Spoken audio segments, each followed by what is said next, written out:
Halo guys, selamat siang. Balik lagi sama aku, Tessa. Di sini aku mau membahas mengenai penalaran matematika dalam konteks sosiologi. Oke, kita mulai yang benerannya ya. Kita mulai dari materi yang paling mudah dulu nih. Ini aku lagi buka PDF-nya.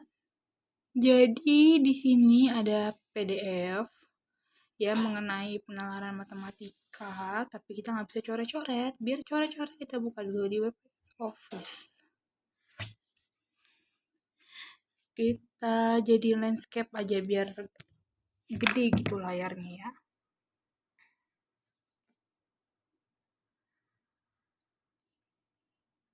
Oke. Udah nih. Oke, kita ke warmer ya. Jadi ini kayak pemanasannya gitu. Oke. Perhatikan pernyataan di bawah ini. 18 siswa mengikuti PMR, eskul paskib adalah eskul paling banyak diikuti, IT paling sedikit diikuti, PMR yang tidak diminati. Jika 10 siswa mengikuti eskul IT dan sisanya PMR, manakah pernyataan yang sesuai dengan bacaan? Oke, kita mulai ya. Kita mulai ke pernyataan yang nomor 4. Ini triknya agar cepat. Kita coba uji pernyataan nomor 4. Eskul PMR menjadi eskul yang tidak diminati di kelas. Tentu saja jawaban itu salah. Kenapa? Bukan kurang diminati ya, kita garis bawahi di sini. Pernyataan adalah tidak diminati. Berarti sama sekali tidak ada yang memilih ekskul PMR. Yang artinya pernyataan ini salah ya. Berarti yang D ini salah. Kita eliminasi satu-satu. Kemudian kita akan cek nomor 2. Eskul paskib adalah eskul yang paling banyak diikuti di kelas. Oke, apakah pernyataan ini betul? Oke, yang pernyataan kedua ini salah ya, karena di kelas tidak pernah ada eskul paskib. Kenapa jawabannya salah? Karena di sini di pernyataan di bawahnya dikatakan 10 siswa mengikuti eskul IT dan sisanya mengikuti PMR. Berarti cuma ada 2 eskul di kelas itu dan tidak ada eskul selain eskul IT dan PMR, yang mana eskul paskib juga tidak pernah ada. Jadi pernyataan yang benar adalah 1 dan 3. Nah, kita bisa jawab soal ini tanpa kita harus tahu berapa total siswa di kelas itu. Kalau nanti dikasih tahu total siswanya, kita harus pakai penjumlahan dan pengurangan. Tapi di sini kan nggak dikasih tahu. Logika aja. Kalau misalnya ada siswa eskul IT, sisanya ikut yang lain, berarti cuma ada 2 eskul kan? Gitu guys, caranya mudah kan? Ayo kita move on ke soal nomor ya kuis 1. Tadi baru warmer ya. Di SMA Ruang Jaya terdapat 350 siswa kelas 12 yang sudah menerima hasil kelulusan. Sebagian siswa ada yang berhasil lulus dengan terbaik, dan terdapat beberapa siswa yang tidak lulus. Hasil kelulusan tersebut didasarkan pada nilai ujian akhir yang diikuti seluruh siswa kelas 12 di SMA Ruang Jaya. Jika terdapat 20% siswa tidak lulus ujian, maka cuma siswa yang berhasil ujian. Oke, di sini caranya ada seperti ini. Jika ada 20% yang tidak lulus, berapa jumlah siswa yang berhasil lulus?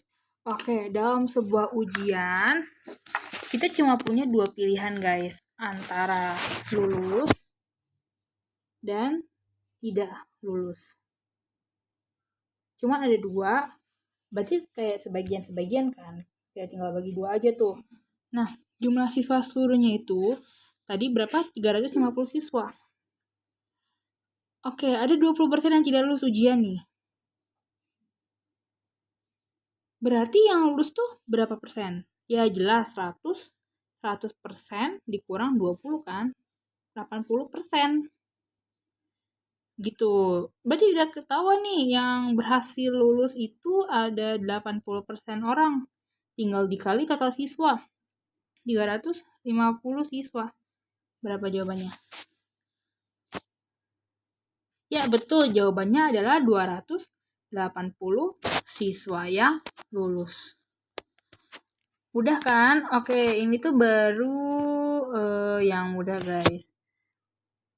Oke, kita mulai ini ya bertingkat dari yang mudah, kemudian ke sulit.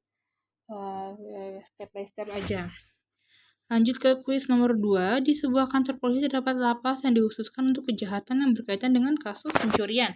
Lapas tersebut dibagi menjadi 2 sel terpisah untuk napi perempuan dan napi laki-laki.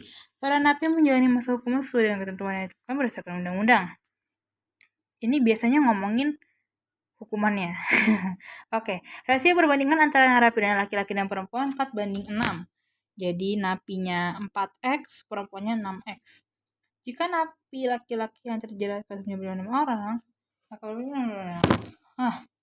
oke, ini tuh perbandingan ya guys. Sama kayak tadi, perbandingan antara lulus dan tidak lulus. Maka kalau jenis kelamin, perbandingannya hanya laki-laki dan perempuan. Tadi dikatakan di atas bahwa laki-laki dan perempuan itu 4:6.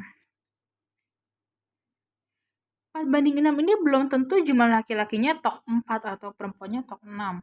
Ini tuh artinya 4x dan 6x. Ya. Kalau misalnya kita hilangkan nih tanda yang di sini, tanda titik 2, tanda pembanding, misalnya kita hilangkan ini, kita hilangkan, maka akan menjadi 4x banding 6x.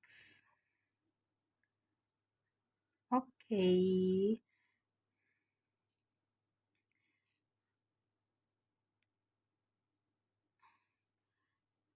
Nah, tapi yang diketahui jumlah pasti itu baru laki-lakinya doang, guys. Jadi laki-lakinya 16 orang. Terus perempuannya berapa? Kita harus mencari nilai X ini, ya. Yang kita harus cari sekarang, tugas kita adalah mencari nilai X ini. Berapakah nilai X-nya? Oke, kita lanjut. Jadi, di sini diketahui untuk yang laki-laki ya. Ini aku perkecil dulu. Laki-laki 4x. Sebentar. 4x-nya itu sama dengan 16 orang. Maka x-nya sama dengan 16 bagi 4 ya, 4 otomatis. Nah, di sini kita udah tahu nih jumlah nilai x-nya adalah 4. Tinggal kita substitusikan ke jumlah perempuannya. 6x. Berarti 6 kali 4 kan? Hasilnya 24 orang. Sebenarnya kalau kalian masih bingung, kalian bisa pakai cara perbandingan. Misalnya 4 di sini ada perbandingannya kan 4 sama 6. Nah, kalau 4 sama 6, maka 16-nya banding berapa? Gitu. Bisa pakai perbandingan searah ya, jangan yang berbalik arah. Jadi malah aneh nanti. Oke, yang pakai pembagian itu. Oke, Mas, lanjut ke kuis 3. Sebenarnya sama aja tentang napi, tapi angkanya beda. Lanjut ya. Salah satu napi di lapas tersebut pernah melakukan 2 pencurian di area yang sama dalam 1 kali aksi. Napi cuma memang dari rumah A dan rumah B jumlah hasil perbandingan ini. Oke, jadi ini masih tentang perbandingan ya teman-teman. Perbandingan ini masih perbandingan 2, yaitu antara rumah A dan rumah B.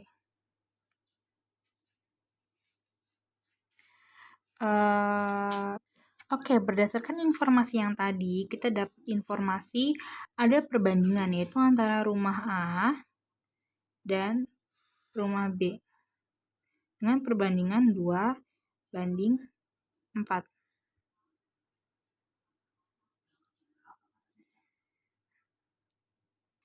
2:4 itu kalau misalnya kita bagi dua-duanya itu sama kayak 1:2 ya teman-teman.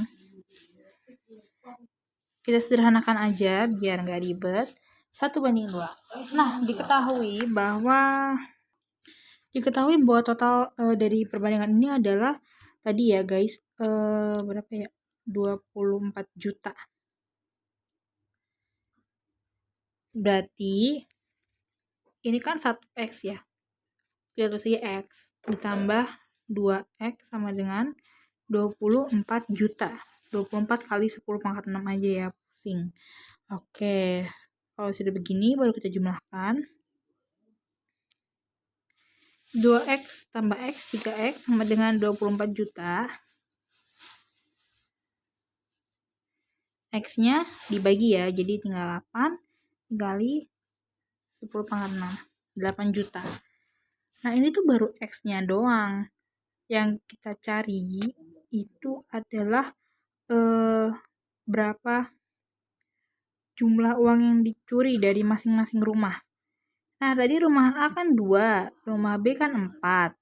Nah, kita tuh pakai yang asli aja, gengs. Sorry, maksudnya yang sudah disederhanakan saja, karena tadi kita kan pakai X-nya dari sini 1:2. Jangan pakai yang asli ya, jangan pakai yang asli seperti di awal, karena nanti akan beda angkanya. Jadi kita pakai yang sudah disederhanakan. Oke, yang ini ya 1:2. Oke, selanjutnya kita akan substitusikan X-nya ke 1X dan 2X. Di rumah A dulu, di rumah A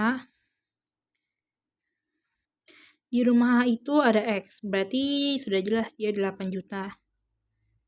Sedangkan di rumah B itu ada 2X. 2 kali 8 juta ya 16 juta. Jawabannya adalah yang E. Seperti itu caranya. Oke, mudah bukan? Baik teman-teman, kita lanjut ke kuis 4. Perusahaan X melakukan joint venture membangun kesepakatan dengan perusahaan investor. Setelah melakukan kesepakatan, kedua pihak tersebut akan kembali berlakukan rasio 3:2 jika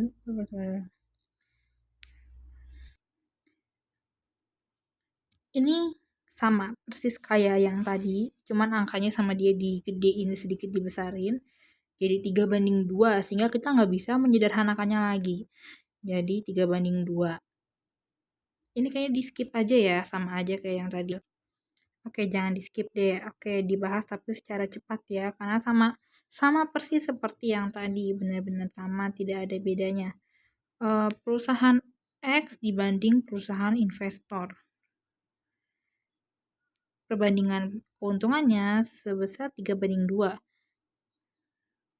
Tidak bisa disederhanakan, kita langsung saja 3X ditambah 2X sama dengan tadi berapa? 75 juta ya, 75 juta.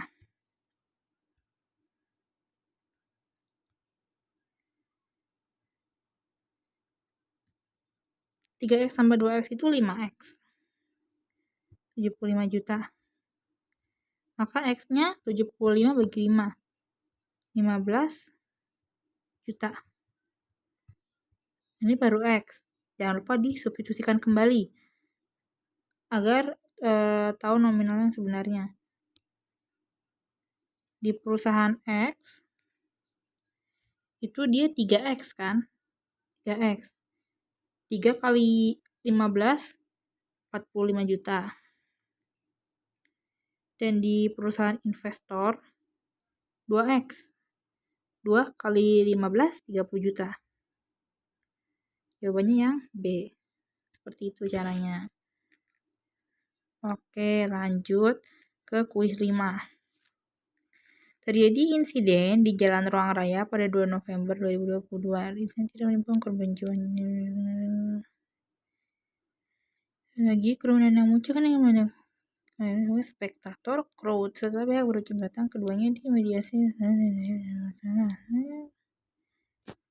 Kalian harus menanggung denda karena dalam mengemudi sebesar 25 juta dan juga harus mengikuti hidup pihak yang membayar tabraknya. Jika harga yang lain adalah soal ini adalah soal tipe yang mengecoh karena dia memberikan narasi yang panjang, sedangkan untuk inti soalnya ada di 2 kalimat terakhir. Benar-benar menghabiskan waktu kalau kalian membacanya hingga habis dari atas. Jadi disarankan baca saja yang sudah ada angka-angkanya, petunjuk-petunjuk untuk soalnya. Jangan membaca dari atas, karena akan membuang waktu yang banyak. Kita mulai dari kalimat ini ya, baris ke-6. Sebagai yang bersalah, Dayat harus menanggung denda karena lalai dalam mengemudi sebesar 25 juta. 25 juta ini adalah biaya tetap yang harus dia keluarkan karena dia lalai mengemudi. Kemudian selanjutnya ada presentase dan juga harus mengganti rugi 25% dari harga mobil yang ditabraknya. Jika harga mobil tersebut 325 juta, maka total kerugian yang harus ditanggung Dayat adalah berarti 25 juta ini akan kita jumlahkan dengan 25% dari 325 juta.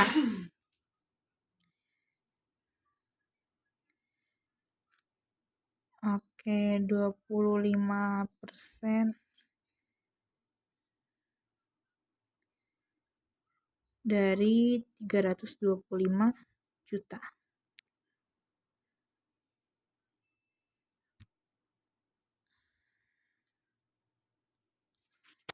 Kita eksekusi dulu yang ini ya, yang masih bentuk persen-persen ini. Oke. 25% itu kalau kita sederhanakan jadi 1/4-nya. 1/4 dikali 325 juta.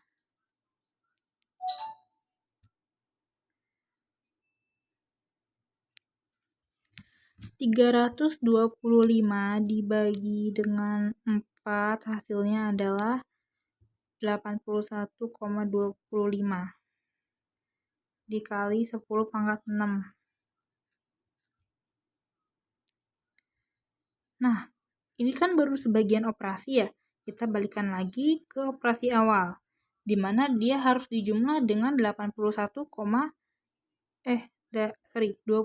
ya, dijumlah dengan 85. Jadi 25 maksudnya.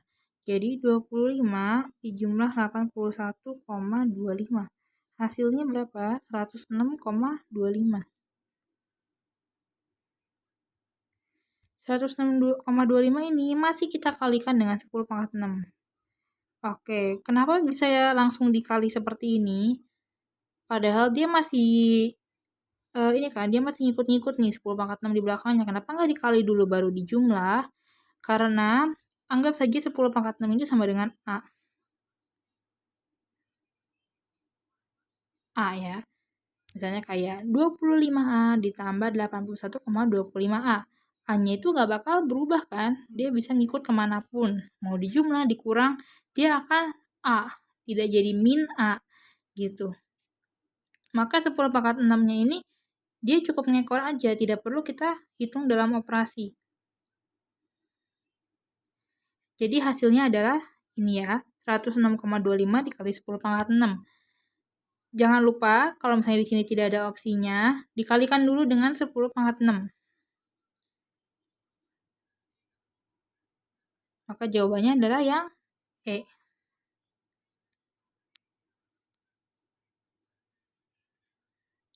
Lanjut. Di sini ada pie ya, atau diagram lingkaran. Presentasi tenaga kerja usia produktif menurut pendidikan yang ditamatkan tahun 2020.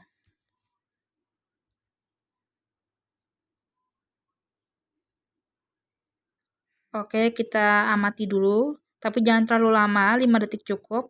Lanjut ke soalnya, jika jumlah tenaga kerja usia produktif di Indonesia 45.500.000 orang, maka berapakah jumlah tenaga kerja usia produktif dengan pendidikan terakhir SMP? Oke, jumlah tenaga kerja usia produktif. Dari grafiknya aja, judulnya tuh udah langsung spesifik, dia tenaga kerja usia produktif. Nah, maka kalau dia dibilang jumlah tenaga kerja usia produktif, maka 45.500.000 itu sudah mencakup satu grafik ini, sudah seluruhnya. Atau total orang. Yang ditanya, langsung ke pertanyaannya, jumlah tenaga kerja usia produktif dengan pendidikan terakhir SMP. Langsung kita lihat ke grafiknya, berapa persen jumlah lulusan SMP di sini, 19% ya, dari seluruh grafik. Ini mudah, tinggal kita kalikan saja. Yang SMP itu 19%, dikalikan dengan 45.500.000.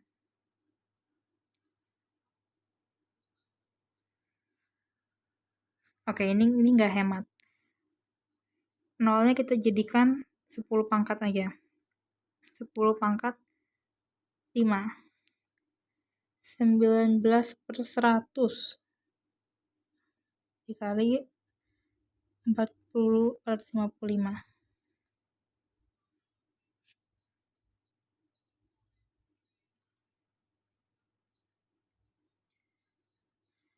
100 ini kan 10 pangkat 2. Ya, tinggal kita bagi aja. 10 pangkat 5 dibagi 10 pangkat 2. Ini coret ya. Sisanya 10 pangkat 3. 19 dikali 455. 8645000. Oke. Apakah ada? Ada ya, jawabannya yang D di sini. Seperti itu caranya. Semuanya tentang presentase di sini ya. Kemudian ada lagi pertanyaan di kuis 7. Berapa selisih jumlah tenaga usia produktif tamat SMP dengan tenaga usia produktif dengan tamat SMA? Oke, tamat SMA.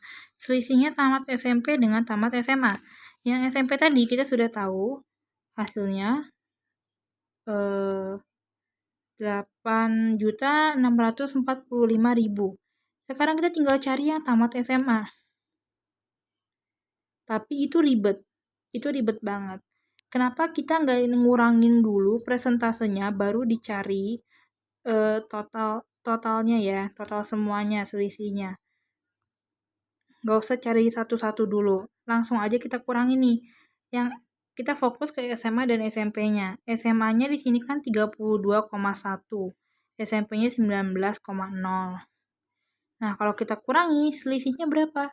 Selisihnya adalah 13,1%. Nah, 13,1% inilah yang akan kita masukkan ke dalam perkalian. Jadi tidak perlu mencari tenaga kerja dulu, karena itu akan memakan banyak waktu. 13,1% tadi ya. 13,1 per 10 pangkat 2 langsung saja dikali total semuanya 455 dikali 10 pangkat 5.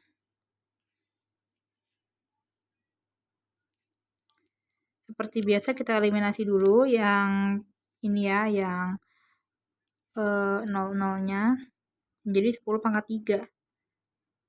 Tinggal dicari deh 13,1 dikali 455.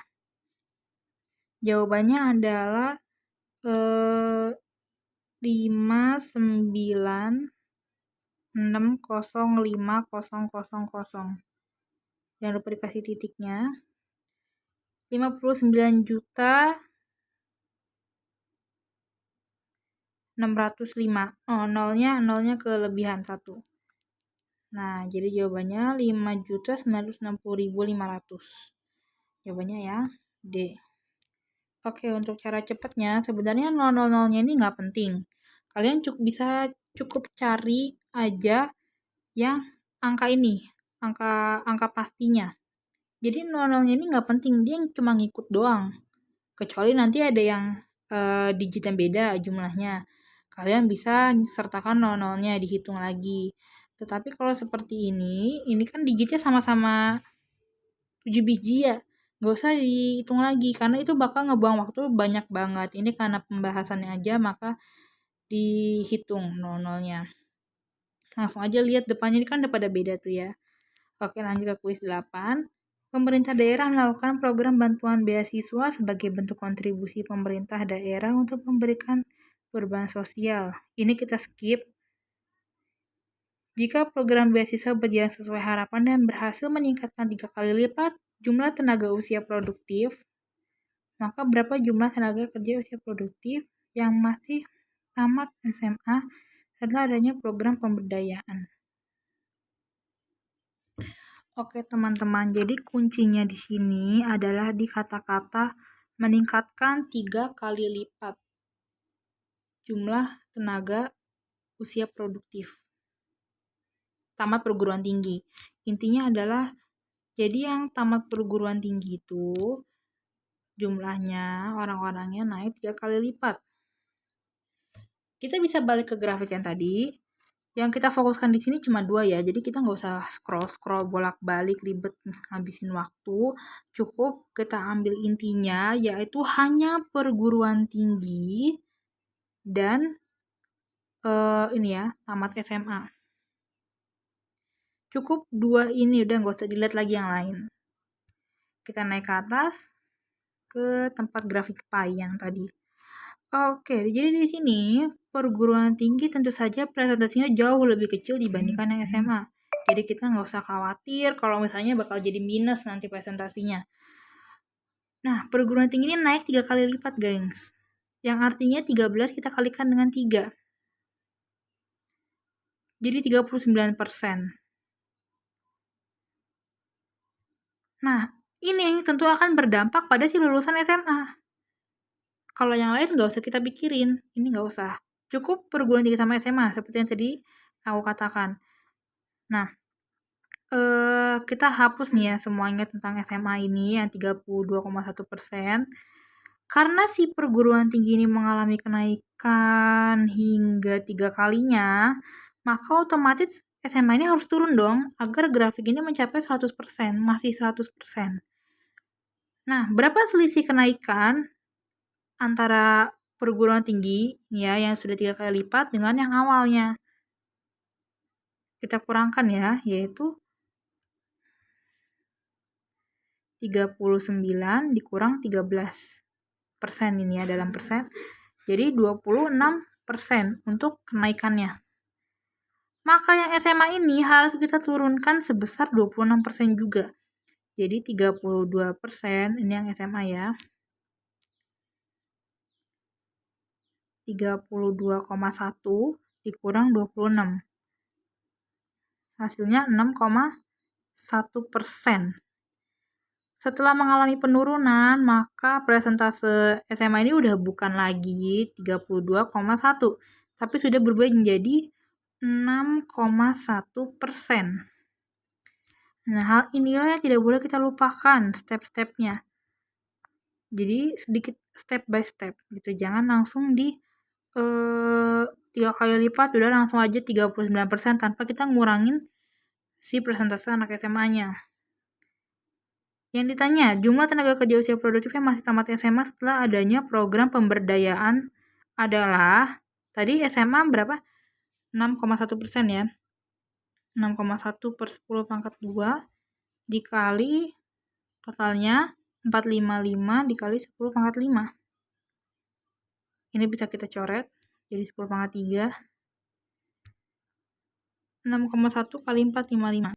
Jawabannya adalah 2775500. Ya. Jawabannya adalah ini 2.775.500 yang B. Seperti itu. Oke, kita lanjut ke kuis. Kita udah setengah jalan. Masih tentang ekskul. Pada sebuah kelas di sekolah ruang raya berjumlah 50 siswa. Sejumlah 12 siswa berencana untuk masuk ke sekolah kepolisian atau reference group, sehingga untuk menunjang kekuatan fisik mereka bergabung dengan ekskul paskibra membership group. Namun sayangnya 40% siswa dalam satu kelas memutuskan tidak mengikuti ekstrakurikuler manapun. Berapakah siswa yang tidak mengikuti ekstrakurikuler? 40% ya. 40% siswa. Oke, jadi yang tidak mengikuti ekskul ini berdasarkan wacana di atas, jumlahnya 40% dari total semuanya. Sedangkan total siswanya itu ada 50 siswa. Maka 40% dari 50. 20 orang ya. 20 orang yang tidak memilih ekskul manapun. Jawabannya yang A. Udah, begitu aja. Kita lanjut ke soal selanjutnya, udah beda lagi. Ini tentang ojol. Konflik ojek online dan ojek pangkalan kembali terjadi di Bandung. Konflik yang melibatkan 30 pengemudi ojek pangkalan dan 20 pengemudi ojek online menyebabkan kesamaan.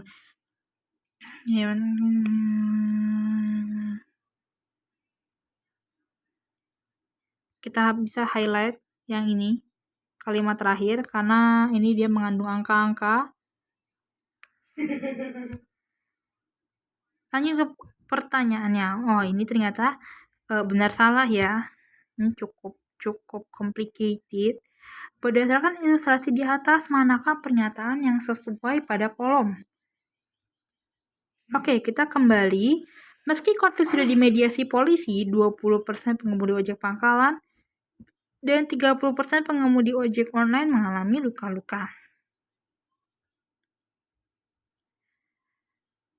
Oke, jadi yang pernyataan pertama adalah korban pengemudi ojek online berjumlah 30 orang. Nah, untuk korbannya ojek online sendiri ada 30 pengemudi dari 20 total pengemudi. Maka 30% dari 20 berapa? Oke, coba kita cek kita hitung di sini ya. 30% dari 20. Ini adalah ojol yang mengalami luka-luka. Atau ya korban, sama saja. Karena yang dikasih tahu di wacana cuman luka-luka aja ya, nggak ada yang lainnya. Berarti korbannya cuma luka-luka berarti. 30% dari 20 itu berapa? 6 orang.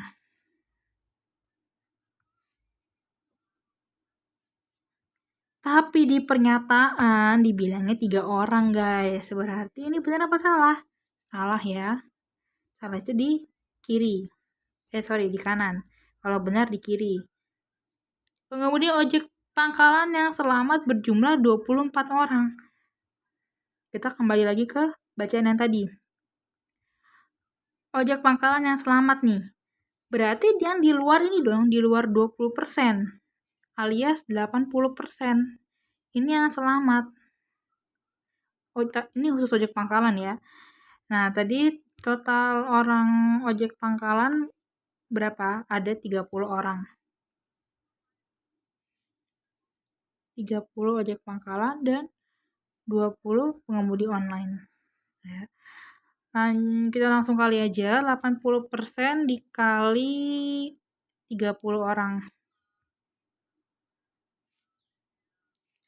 Alias 24 orang yang selamat. Sesuai nggak sama pernyataan yang tadi? Sesuai ya, 24 orang ya, berarti benar. Oke. Total korban dalam konflik tercatat berjumlah 7 orang. Nah, tadi kan kita udah ngitung nih, si ojol yang luka-luka tuh ada 6 orang. Tinggal kita cari nih, ojek pangkalan yang luka-luka ada berapa orang. Yang selamat aja 24 orang, bener nggak? Otomatis yang luka berapa? Otomatis yang luka-luka dari ojek pangkalan tuh cuma 6 orang. Ya, dari 30 dikurang 24 sama dengan 6. 6. Oke, 6 ya. Kita tulis lagi di sini. 6. Nah. Oke, tinggal dijumlahin aja nih. 6 ditambah 6, 12. Tapi dia bilang tuh cuma 7 masalahnya. Berarti jelas-jelas salah ya. Harusnya kan ya 12 orang. Oke, lanjut. Yang terakhir, pernyataan terakhir, baik dari pengemudi ojek online dan pangkalan memiliki jumlah korban yang sama. Sama ya, tadi sama-sama 6, berarti betul pernyataan ini. Jadi jawabannya salah benar. Seperti itu. Nggak bisa ditembak ya kalau kayak gini, oke. Soal terakhir. Jika polisi tidak datang dengan cepat, korban mungkin akan meningkat 2 kali lipat. Berapakah jumlah korban pada konflik tersebut? Jumlah korban pada konflik ini. Tadi kan udah tahu ya kalau misalnya si korban ojol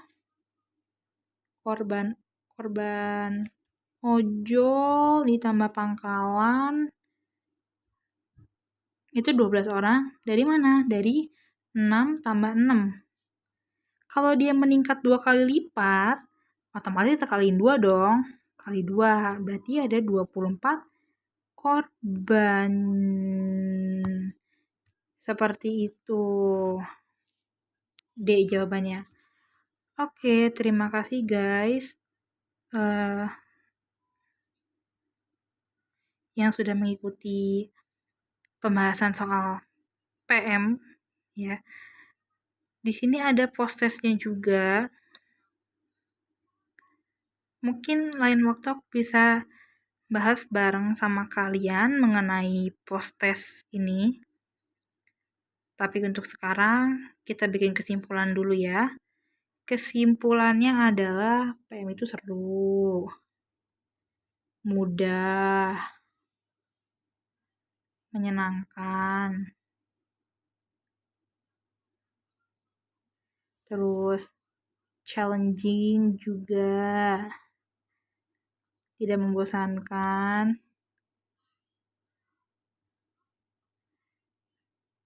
Oke, dan juga untuk harapannya aku bikin tinta biru aja deh. Semoga skor PM kita